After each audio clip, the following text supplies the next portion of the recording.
ایک دوسرے کو جو ہے اپنے آپ کو بچانے کے لیے دوسرے پہ الزامات کی بوچھاڑ کر کے اس کو بدنام اور برباد نہ کرو، ٹھیک ہے. اور میاں بیوی کا رشتہ ایسا ہے کہ انسان کھانے کے بغیر رہ سکتا ہے، بیوی کے بغیر نہیں رہ سکتا.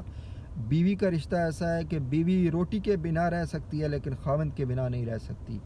تو اگر وہ گنہگار نہیں ہیں تو جن لوگوں کو بری لتیں پڑی ہوئی ہیں، جن لڑکوں کو لڑکیوں کی عادتیں پڑی ہوئی ہیں، اور جن لڑکیوں کو لڑکوں کی عادتیں پڑی ہوئی ہیں، مطلب جو جن کے خمیر میں ہی بے حیائی ہے، ان کو تو نہ ہسبینڈ کی پرواہ ہوتی ہے، نہ ہسبینڈ کو وائف کی پرواہ ہوتی ہے. لیکن جو خاندانی لوگ ہیں اور جو اللہ سے ڈر اور خوف رکھنے والے لوگ ہیں اور جو گناہ کی زندگی نہیں گزارتے، جو دنیاوی برائیوں اور گناہوں میں نہیں پڑے ہوئے، اور زنا، بے حیائی اور مشت زنی اور جتنے بھی کبیرے گناہ ہیں ان میں نہیں پڑے ہوئے، تو وہ لوگ کبھی بھی اپنی بیوی کے بنا نہیں رہ سکتے، اور وہ عورتیں کبھی بھی اپنے خاوند کے بنا نہیں رہ سکتی. تو دوسرے کے لیے راستہ چھوڑیں کہ وہ اپنی زندگی کو اچھے طریقے سے گزار سکے. وہ اگر آپ سے نباہ نہیں ہو سکا تو وہ لڑکی کے لیے اتنی پرابلمس کے لیے کریٹ نہ کریں کہ وہ بیچاری کہیں آگے نکاح کرنے کے قابل ہی نہ رہے. اور اگر آپ کا نباہ نہیں ہو سکا تو لڑکی آپ کے بارے میں اتنی پرابلمس کریٹ نہ کرے کہ آپ کی آگے شادی ہی نہ ہو سکے. تو دونوں حوالے سے متوازن رہ کر اپنے معاملات چلائیں زندگی کے. اور میں اکثر کہا کرتا ہوں کہ اس دنیاوی تعلیم کے حصول میں انسانیت کا چیپٹر جو ہے وہ کہیں بھی نہیں تھا.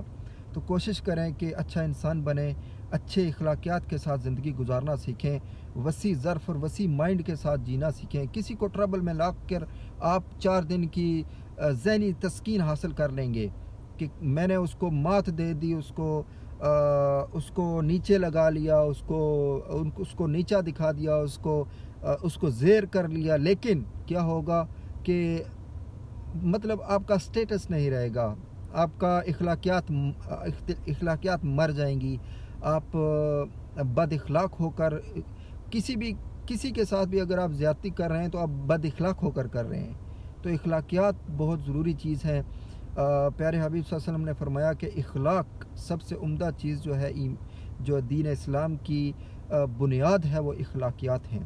تو اخلاقیات کے اندر رہ کر وسیع ظرف کے ساتھ جینا سیکھیں، اوپن مائنڈ ہو کر، اور دوسروں کو ٹربل میں لا کر نہ جئیں. تھوڑی سی زندگی ہے یار. کیا جن لوگوں نے کسی کو ٹربل میں لایا ہے انہوں نے کیا پایا ہے؟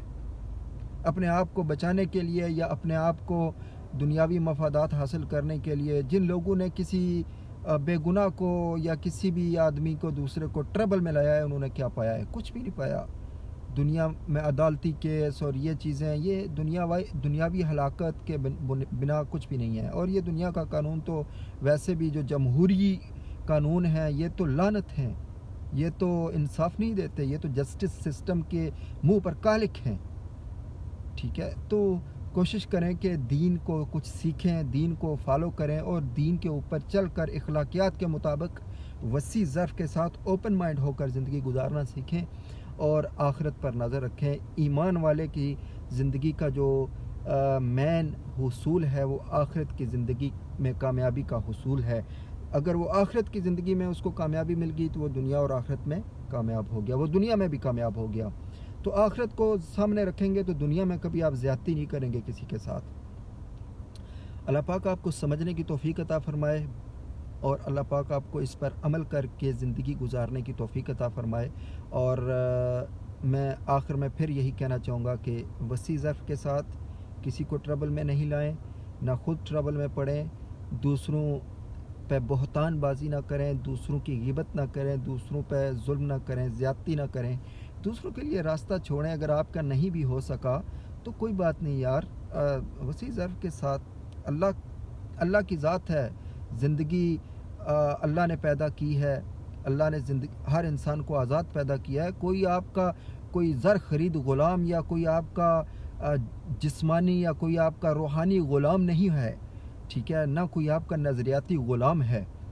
ہر انسان آزاد ہے اپنی سوچ میں، اپنی زندگی میں، اپنی لائف میں. تو وسیع ظرف کے ساتھ جو ہے اس کے لیے راستہ چھوڑیں. اس کے لیے آسانیوں کا راستہ چھوڑیں تاکہ وہ اپنی زندگی میں اچھے طریقے سے آگے چل سکے. کسی کو بند گلی میں لا کر آگے راستہ بند ہو اس گلی میں لا کر نہ چھوڑیں کہ اس کے لیے آگے کسی راستے کا موت کے علاوہ کوئی چارہ ہی نہ بچے. تو کوشش کریں نباہ نہیں بھی ہو رہا تو وسیع ظرف کے ساتھ یار ٹھیک ہے جانے دیں, لیکن کسی کی بہن بیٹی کی برائی نہ کریں. اور اگر آپ عورت ہیں مستورات سے میں یہ کہنا چاہوں گا کہ آپ میں زیادہ دیکھا گیا ہے, آپ سے میں ریکویسٹ کروں گا کہ پلیز اگر آپ سے خاوند کا نباہ نہیں ہو پا رہا, علیحدگی ہو گئی ہے یا معاملات نہیں چل پا رہے, تو ٹھیک ہے علیحدگی ہو گئی ہے تو اس بیچارے کا کسی کا بیٹا ہے, کل آپ کی بھی اولاد ہوگی, آپ کے بیٹے کے ساتھ اگر ایسا ہوگا, آپ کی بیٹی کے ساتھ اگر ایسا ہوگا تو آپ پر کیا گزرے گی اس وقت میں. تو اس چیز کو ذہن میں رکھیں, آج جو کر رہے ہیں آج کا کیا کل کے کام آئے گا, اور آج کا کیا کل کو پلٹ کے بھی آئے گا, یہ بھی یاد رکھیے گا. اچھا کریں گے تو اچھا پلٹے گا, برا کریں گے تو برا پلٹے گا. تو دوسروں کی بہن بیٹیوں کے لیے, دوسروں کے بیٹوں کے لیے گنجائش چھوڑیں. زندگی جو ہے وسیع ظرف کے ساتھ جینے کا نام ہے, اور چھوٹی سی زندگی ہے, اس کو اچھے طریقے سے محبت کے ساتھ گزاریں. پہلی بات ہے رشتوں میں اختلافات تو ہوتے ہیں, ہر رشتے میں ہوتے ہیں, ہر گھر میں ہوتے ہیں, لیکن وسیع ظرف کے ساتھ نظریات کا اختلاف, سوچ کا اختلاف شخصیت پر, انسان پر غالب نہیں آنا چاہیے. محبت کے ساتھ رہنا سیکھیں, محبت کے ساتھ جینا سیکھیں. اللہ پاک آپ کو سمجھنے کی توفیق عطا فرمائے اور عمل کرنے کی توفیق عطا فرمائے, اور آپ کے گھروں میں سکھ اور امن پیدا فرمائے. السلام علیکم.